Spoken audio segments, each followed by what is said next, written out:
pancreas, pancreatic duct, accessory duct. That's it. Now I want to go through the liver. Give me like 10 more minutes here. Now I want to stay for like 20 minutes. I'm just thinking timing. Every hour. Okay.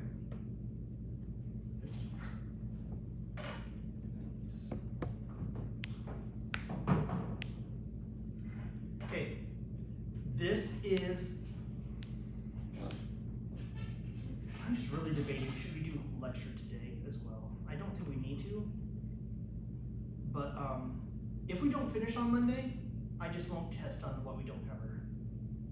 We'll still cover it later on. I just won't test on it. So I'm just debating to myself right now. So, because I'm seeing a bunch of stuff we haven't covered yet. I'm just starting to get worried. But we have a whole hour and 15 minutes. So, your liver is a very simple organ because all it is are hundreds of thousands of these things. It's repeated over and over and over again. This is a liver lobule. Okay? It's little, it's pretty short, and this little hexagon shaped thing, see it has 1, 2, 3, 4, 5, 6 sides. And that's a liver lobule. And all you have are this and this and this over and over and over again, and they're all independent from each other. So if one's damaged, it doesn't matter. Just the rest still work. Okay. So you have your liver lobule running in the middle, out here in the corners, between the lobules, you have something called a portal triad. This portal triad is called a triad for 2 reasons. One, it has 3 vessels. You have a bile duct. This is the zoomed in version. Bile duct, a vein from the hepatic portal system, hepatic portal vein, and a hepatic artery. So the hepatic portal vein is bringing nutrient-rich, oxygen-poor blood from your digestive system to your liver. And then your hepatic artery comes off your celiac trunk, off your abdominal aorta, bringing oxygen-rich blood almost directly from the heart. Like, it goes down and straight to you, like really close. Okay. So those 3 things are called a portal triad because there's 3 of them. And then how many lobules does a triad feed? 1, 2, 3. So also what's called triad. Now let's zoom in closer to here. So we have the portal triad. We have hepatic artery, oxygen-rich blood from the heart. Hepatic portal vein, nutrient-rich but lower oxygen blood from the digestive system. And those 2 mix together. They mix together in these large hepatic sinusoids, these large open areas that contain blood. And so it's a mixture of blood from your heart and blood from your digestive system. So it's like nutrient medium and oxygen medium. Because nutrient poor, oxygen rich blood mixed with oxygen rich, nutrient poor blood. And they mix together. And then they travel to here to your hepatic vein. Right here. And the hepatic veins will then go through your hepatic veins out to your inferior vena cava. Okay, along here are columns of hepatocytes. Each one of these is a hepatocyte. And then in your hepatic sinusoids, you have these little macrophages called Kupffer cells. These cells can eat up stuff in your blood, and these are the cells that take over the job of your spleen if you have a splenectomy. Like if your spleen ruptures, basically the only thing you do is remove it as fast as possible, clamp the blood vessels and remove the spleen. And then now you don't have your spleen to eat up your dead and dying red blood vessel or red blood cells, and so your liver takes over on the job with these macrophages. And then you have biocaniculae, little canals that run through hepatocytes, bringing bile to the hepatic bile duct. And your liver does, these cells do a bunch of things that we'll get to in lecture, but really quickly, some of them are they make every single blood protein in your blood except for hormones and antibodies. If there's a protein in your blood, it came from the liver, with very few exceptions. They take toxic things, they convert them into something less toxic, and then there's two places that goes. Once you take something super toxic and make it something less toxic, it can go through your bile to your gallbladder and you can poop it out, or it gets reabsorbed into your blood supply, and then the less toxic thing is filtered out by your kidneys and then you pee it out. So, because we do poop out some of these waste products from some of these toxic things we consume, if you have a poor lifestyle and you consume things that you shouldn't be consuming, it makes your poop smell really, really bad. And really, there should never be a time when you poop or fart and it makes people gag. Like, if your poop smells that bad, something's wrong with you. You're probably consuming something you shouldn't be consuming. And so, like poop should be, like you shouldn't walk in the bathroom and just start gagging and have to turn away and walk out. If that's happening, there's something really wrong with your diet. Okay, poop should just smell like poop. Should be not a big deal. Okay. And then the rest gets filtered out by your kidneys and you pee it out. Actually, the majority, that's what happens. You pee out the majority of your waste products, your body, only a little bit goes in your bile. Blood proteins filter bad things. They interconvert good nutrients. They take good nutrients like the precursor for vitamin D, change it into another precursor for vitamin D that then goes to your kidneys and gets converted to the final form. And these store the majority of your nutrients, like the majority of your water-soluble vitamins and your minerals are stored in your liver. Fat-soluble vitamins are just simply stored in your fat of your body. That's why our fat looks yellow, because our vitamins are colored, like your carotenes are colored. Okay? And then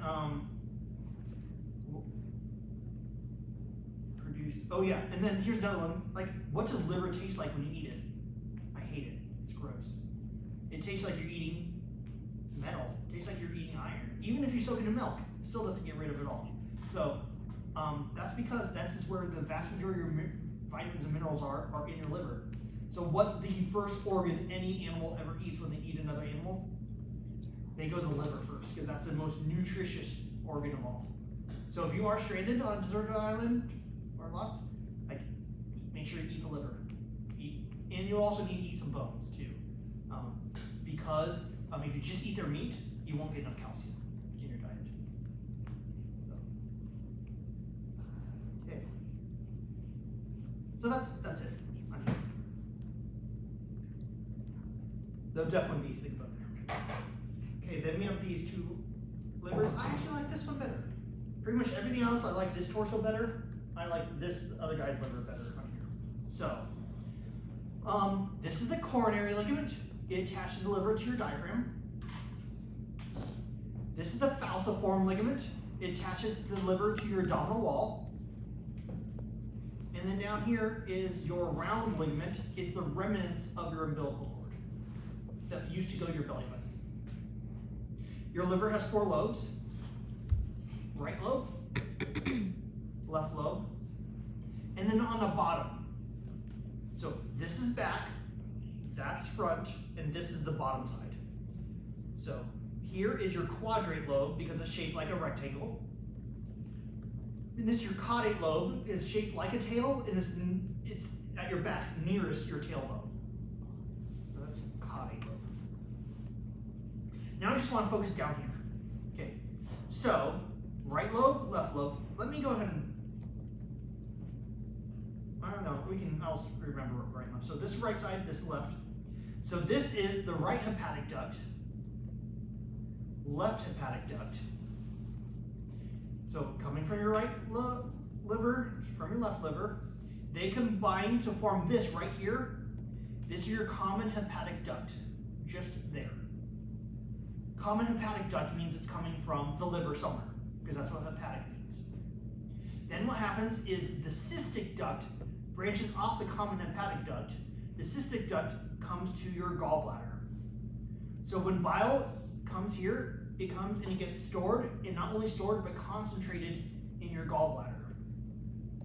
And then when you eat a fatty meal, you release a hormone called cholecystokinin from your small intestines, and cholecystokinin make these smooth muscles around your gallbladder squeeze, and then the bile goes back through your cystic duct and then down through now, it's called the common bile duct.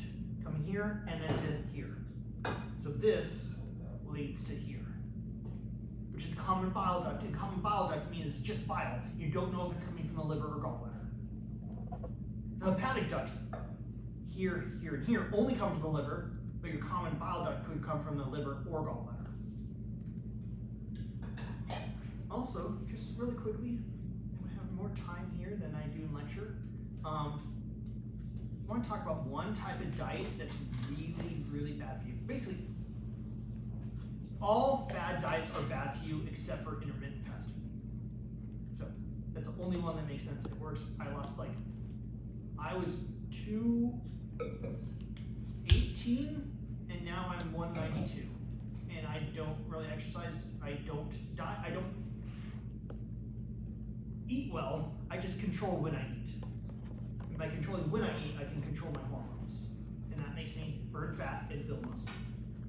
So, like, I ate lunch yesterday. That's it. And then I'm going to go eat lunch again. And then it's Friday, so I'm going to have dinner, of course. So, now, one type of diet that's really, really bad for you is a low-fat diet. Low-fat diets are not good. Now, do any of us eat a low-fat diet? Probably not. You live in America. We all eat a way too fat of a diet. So I'm not saying you shouldn't reduce your fat, which you probably should, but you should never, ever eliminate fat from your diet. You should never, ever eliminate sugar from your diet. Those are two really bad things for you to do nutrition-wise.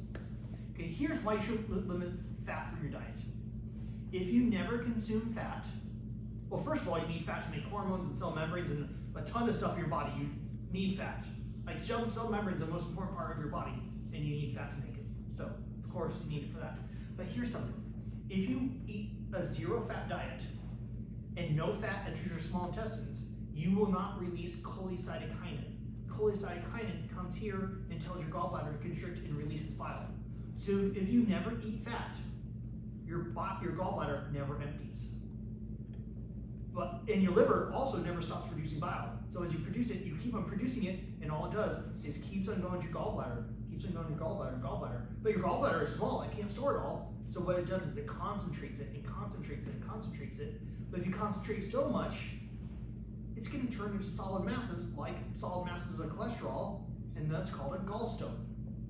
So if you eat a zero-fat diet, you will get gallstones, and you'll have to have your gallbladder removed most likely. And then good luck eating fat for the rest of your life. You can do it, but it sucks. Like my wife had her gallbladder removed, and she makes the same amount of bile every day, but she can't release it in large amounts because she just can't store it. And so for her, she just knows that if she's gonna eat something high fat, she needs to spread it out. So like a full meal at Runza, not a good idea. Because a Runza, a lot of fat. Fries, a lot of fat. And so she can eat it, she just has to spread it out over a couple hours so her body can handle it. So, okay. So you have, again, right hepatic duct, left hepatic duct, common hepatic duct, cystic duct, then common bile duct. The start of it, right after the cystic duct leaves. So this area here is common bile duct. In the red, this is your hepatic artery coming off your celiac trunk, off the abdominal aorta. In the lilac colored one, that is your hepatic portal system coming from your digestive organs.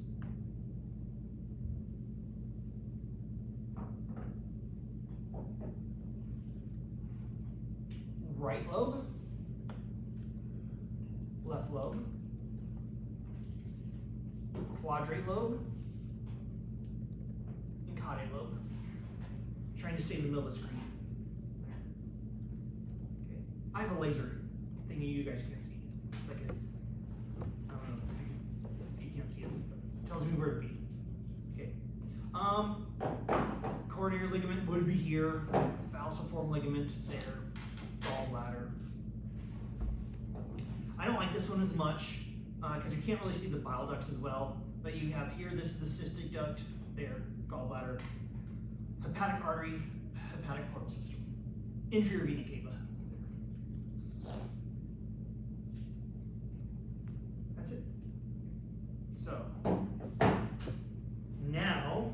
want to show you three cappers on here. This first one I'm going to show you, he's pretty normal. And then I'm going to show you a woman who has some issues, and this old guy, his digestive system is really bad. So,